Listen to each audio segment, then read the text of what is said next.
இன்றைக்கு நம்முடைய சபையிலே புதிதாக நம்ம மத்தியில் ஒரு ஆள் வந்திருக்காங்க. ஜெனோசா மிராக்லின் வந்திருக்காங்க. ஸோ நம்ம ஜெபசீலி சகோதரி உங்களுக்கு தெரியும், பல நாட்கள் நம்ம அவங்களுக்காக ஜெபம் பண்ணியிருக்கோம். சபையார் நீங்கள் எல்லோரும் இணைஞ்சு ஜெபம் பண்ணியிருக்கீங்க. அவங்க ஒரு அற்புதமான ஒரு சாட்சி சொன்னாங்க. உண்மையிலே அது ஒரு அந்த நாட்களை நினச்சி பார்க்கும் பொழுது இன்றைக்கி அவங்க ஈஸியாக சொல்லிட்டாங்க. நாட்களை 7 வருஷம் அப்படி கடந்து வரணுன்னு அது சாதாரண விஷயம் கிடையாது. அதுலேயும் ஒரு குடும்பத்துக்குள்ளே, அதுவும் கிறிஸ்துவை அறியாத ஒரு குடும்பத்துக்குள்ளே இருந்துட்டு அந்த இடத்துல விசுவாச வாழ்க்கை வாழ்வதென்பது ரொம்ப கடினமான ஒன்று. அவங்க சொன்னாங்க, சாமி கூப்பிடுது, இப்போ நீ வந்தாகணும், இல்லைன்னா உனக்கு குழந்தையே கிடைக்காதுன்னு. எந்த தாய் சும்மா இருப்பாங்க?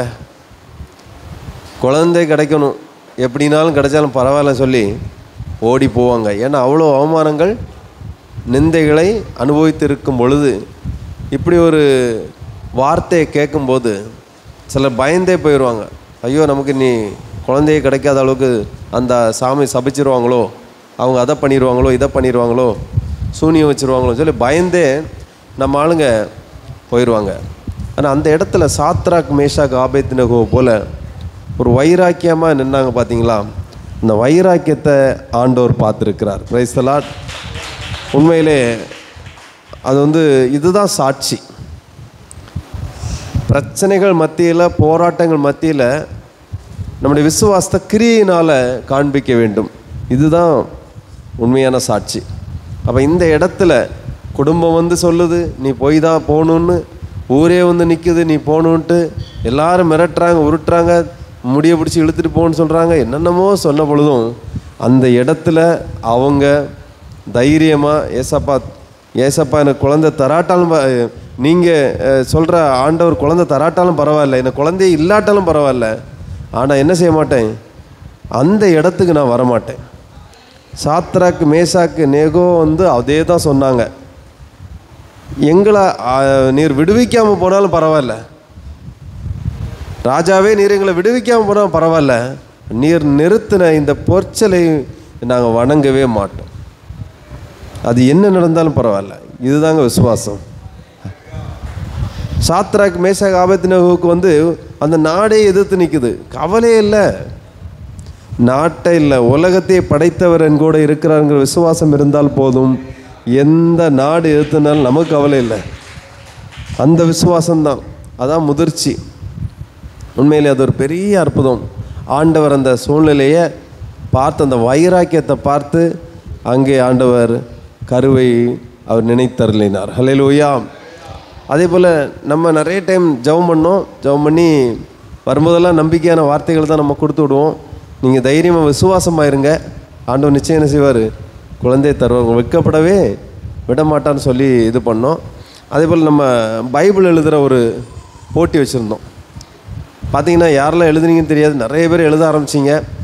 First prize, second prize, third ப்ரைஸ்லாம் அறிவித்தோம். அவங்களுக்கு இந்த ப்ரைஸ் கொடுக்கல இன்னும். அப்போ என்ன நடந்தது அப்படின்னா, இந்த பைபிளையும் நம்பிக்கையோடு எழுத ஆரம்பித்தாங்க. போராட்டங்கள் மத்தியில் கை வலிக்கும், எனக்கு சில டைம் கையெல்லாம் வலிக்க ஆரம்பிச்சிட்டுலாம் சொன்னாங்க. அந்த அளவுக்கு எழுதுனாங்க. ஆனால் அவங்களுடைய வைராக்கியம், அவங்களுடைய நம்பிக்கை, அவங்களுடைய தைரியம் கர்த்தருக்கு முன்பாக அதை மேன்மை பாராட்ட மக்கள் மத்தியில், அந்த ஜனங்கள் மத்தியில், குடும்பக்காரங்க மத்தியில், ஊர்காரங்க மத்தியில், புறஜாதி மத்தியில் தைரியமாக நின்று அந்த அதிகாரம் முழுவதையும் சுமார் 6 மாதத்தில் பைபிளை எழுதி முடித்து கொண்டு வந்துட்டாங்க. Praise the Lord. பைபிளை எழுதி முடிக்கிறதுக்கு முன்னாடியே ஆண்டவர் மகளுடைய கருவை தொட்டார். ஹல்லேலூயா. கற்பத்தின் கனியை கொடுத்தார். யோசிச்சே பார்க்க முடியாது. நாங்கள் உடனே சொன்னோம், பாருங்கள், அந்த 6 மாதத்துக்குள்ளால் ஆண்டவர் என்ன பண்ணிட்டார், பெரிய அற்புதத்தை செஞ்சார் அப்படின்ட்டு. அது அவங்களுடைய முழுக்க அவங்களுடைய விசுவாசம்தான் இதில் முக்கியமான ஒன்று.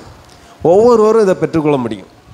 ஆண்டவர் நமக்கு ஒவ்வொருத்தருக்கும் நம்ம என்ன கொடுத்துருக்கிறாரு, இந்த விசுவாசத்தை கொடுத்துருக்காரு. உண்மையிலே இன்றைக்கி நம்ம பார்க்குற வண்ணம் ஜெனோசா மிராக்கிலின ஆண்டவர் இன்றைக்கி கொண்டு வந்திருக்கிறாரு.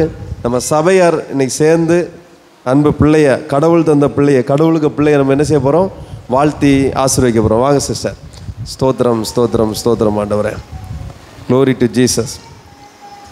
அவங்களுக்காக என்ன வசனம் எடுக்கலாம் அப்படின்னு யோசிக்கும் பொழுது எண்ணாகமம் புஸ்தகம், எண்ணாகமம் பார்த்தீங்கன்னா ஜெனோசா மிராக்கிலினுக்கு எண்ணாகம புஸ்தகம் 6வது அதிகாரம் 24 26 வரைக்கும் வாசிக்கிறேன், கவனிங்க. கர்த்தர் உன்னை ஆசீர்வதித்து உன்னை காக்க கடவர். கர்த்தர் தம்முடைய முகத்தை உன்மேல் பிரகாசிக்க பண்ணி உன்மேல் கிருபையா இருக்க கடவர். கர்த்தர் தம்முடைய முகத்தை உன்மேல் பிரசன்னமாக்கி உனக்கு சமாதானம் கட்டளையிட கடவர் என்பது. ஜெபிப்போமா? பிள்ளைக்காக எல்லாரும் வலது கரத்தை நீட்டி, கர்த்தர் கொடுத்த குழந்தை, கற்பத்தின் கனி கர்த்தரால் வரும் சுதந்திரம் என்று வேதம் சொல்லுது. இப்போ இந்த பிள்ளைக்காக நம்ம ஜெபம் பண்ண வரும். பரிசுத்தமுள்ள பிதாவே, ஜெனோசா மிராக்கிலினுக்காக நம்ம ஜெபிக்கிறோம். பிதாவே, இந்த பிள்ளையை ஆசீர்வதித்து காக்க கடவிங்கப்பா. உம்முடைய பிரசன்னம் எப்பொழுதும் பிள்ளை மேலே இருக்கட்டும் சுவாமி. பிரசன் மேலே நம்முடைய வலதுகரம் அமரட்டும் என்று ஜெபிக்கிறோம்ப்பா. கர்த்தருடைய மகிமை எப்பொழுதும் இருக்கட்டும்.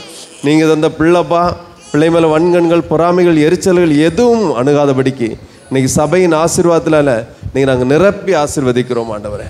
உம்முடைய கரம் எப்பொழுதும் எப்பொழுதும் மகள் மேலே இருக்கட்டும் ஆண்டவரே. இந்த பிள்ளையை அருமையாய் வளர்த்து எடுப்பதற்கு அருமையான பெற்றோருக்கு ஞானத்தையும் கிருபையும் பொருளாதாரத்தையும் கொடுத்து வழி நடத்துவீராக.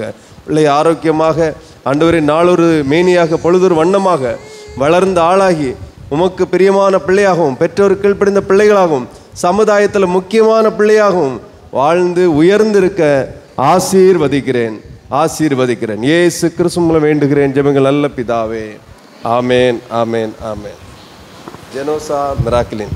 God bless you. சிரிச்சிட்டா.